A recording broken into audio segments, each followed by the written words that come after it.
Let's go back to the Mount of Olives footage. In the case of this production, I have a confession to make. When we were here in December of 2019, we did indeed film at the Mount of Olives, but I didn't realize the footage was insufficient for the script I had written. Not until I was back in Florida and had already recorded the script for part 5 did I realize, David, you don't have the footage for this. I honestly thought I'd personally taken enough shots of the pedestrians and vehicles at the mount, but when I finally looked at it, I realized it was just not enough. We were faced with a choice. I was either going to rewrite the script and shoot the beginning of part 5 all over again, or we were going to have to go back to Israel, back to the Mount of Olives, and shoot some more. I knew immediately what I wanted to do. No, I wasn't going to chop up the script. I wanted it to say precisely what I'd said. I wanted our audience to contrast the scenery and the hustle and the bustle of the Mount of Olives today with what it would have been like in Christ's day. I wanted those shots of the pedestrians. I wanted those shots of the vehicles and tourist buses. I wanted to give our audience a realistic feel of what it was like to be on the Mount of Olives today. And the only way to do it was to get that footage.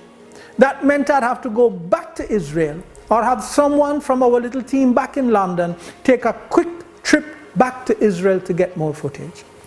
To save the Lord's money, I knew London would be more economical, for the airfare from London's airport, Heathrow, was a fraction of what it would cost me to leave from Florida.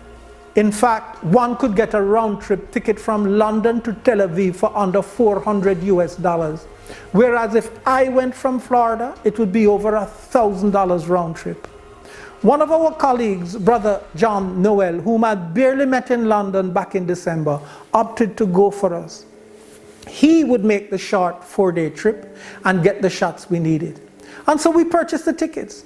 The trouble with that, though, is that the day after we bought the tickets, the BBC announced that due to the coronavirus, El Al airline, that's Israel's national airline and the airline John had selected, El Al was cancelling flights from Europe to Israel and were also laying off workers. Would his flight from London be cancelled too? That was the question. Well, it wasn't cancelled. He made it to Tel Aviv that Wednesday night, and from Tel Aviv was taken to Jerusalem by the same taxi driver who'd carried us around for our visit to Bethlehem in December. So he made it. Now I want you to look at some of the shots he took. If you've already looked at part 5, then you've seen them. Most of the pedestrian shots and the traffic shots are John's, not mine. Taken within days of serious travel restrictions being imposed on local Israeli citizens and foreign visitors to Israel. Yes, he went, not knowing exactly what might unfold in the country while he was there, but he went. Love for Jesus will do that. Zeal for the Lord's work will do that. Leaving traffic and pedestrians alone, here's a shot Brother John took of the gate at the airport in Tel Aviv just 15 minutes before his return flight to London. I want you to look at that. Thanks to COVID-19, the place had become almost a ghost town. Then guess what? Within 24 hours of returning to London, the government of Israel announced that all foreigners would have to be able to prove that they had a place to stay for an extra 14 days of self-quarantine. Brother John had gotten in and out of Israel in the nick of time. Here's the text he sent me immediately after his return. Elder Mold and Sister Annette, if this does not convince us of God's continued hand in this project, nothing will. God bless. He actually told me on the phone, I'm still trembling. And I asked him why.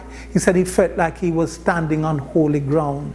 Somebody had guided, somebody moved upon a little lady in Seattle to send us $515. That's what we used to buy the ticket. Somebody else sent us funds which we were able to use to pay for the hotel. The same place I stayed where I almost froze. He went, only this time the shower head flew off, but anyway, almost burning him. Anyway, that's another story. But I want to hammer home the point that gathering footage for our videos is not always a piece of cake. It costs. We're a small ministry and we operate more often than not on a shoestring budget. But it's not just money for travel or hotels or cameras or equipment or for editing that I'm talking about today. The cost I have in mind is the danger we sometimes encounter while getting the footage we need. Well, why do it? Why run any risk at all? We do it, beloved, that you might be edified, that you might have an appropriate appreciation for the work of the Lord.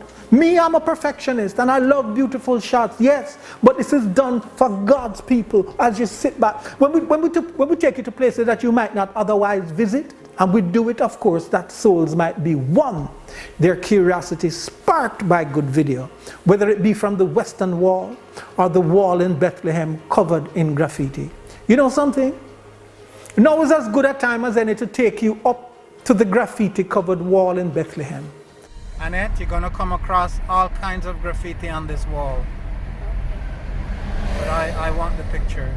This is, yeah. This is the wall. Where is Arafat? Arafat, okay. Maybe he changed here. This is the Trump, you see?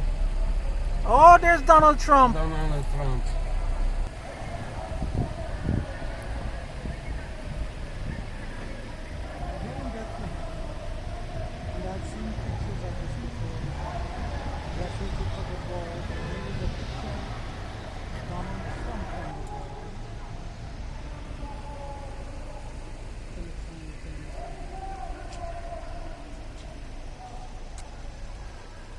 I'm going to roll the cameras and give you this episode just as it happened.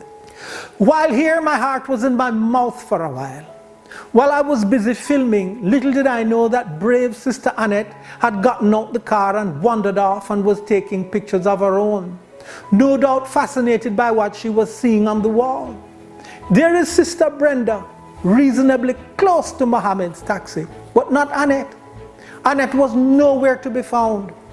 Let me play this clip for you in real time, that you might catch a bit of what could have turned out vastly different. Come, you have to come.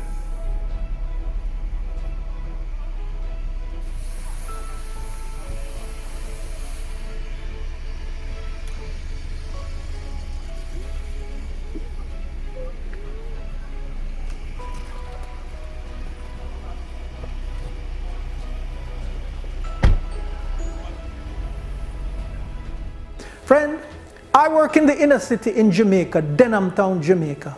I know where to walk and where not to walk. Not because I'm smart, but because I have colleagues who have guided me and who have told me. But Sister Annette, here in Bethlehem, she was in a photographer's paradise taking pictures of that wall, but did she know how many people had died at that very spot? I doubt it. Neither did I, for that matter, but I'd seen enough pictures of Palestinian uprisings to know that we were in what could have been a very, very dangerous place. Here's our wandering videographer.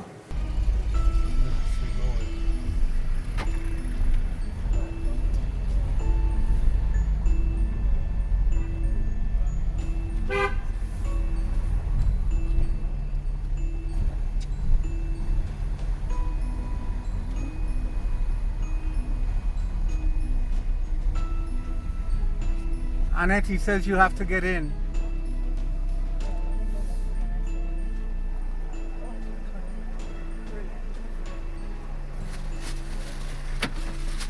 Open.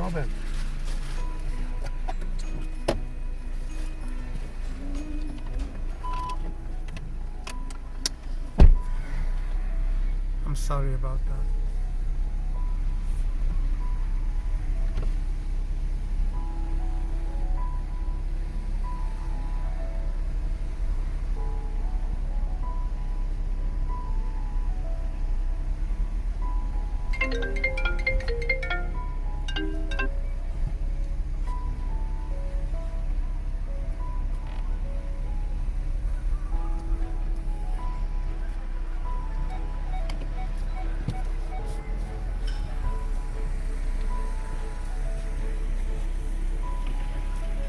Make hummus, not walls.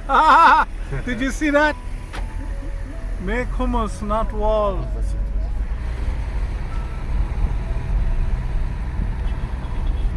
See, this is how I would spend whatever little money I have, not on the figurines and no. Give me good pictures. I pay for that.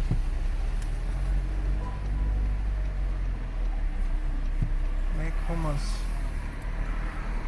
Did it say not walls or not wars?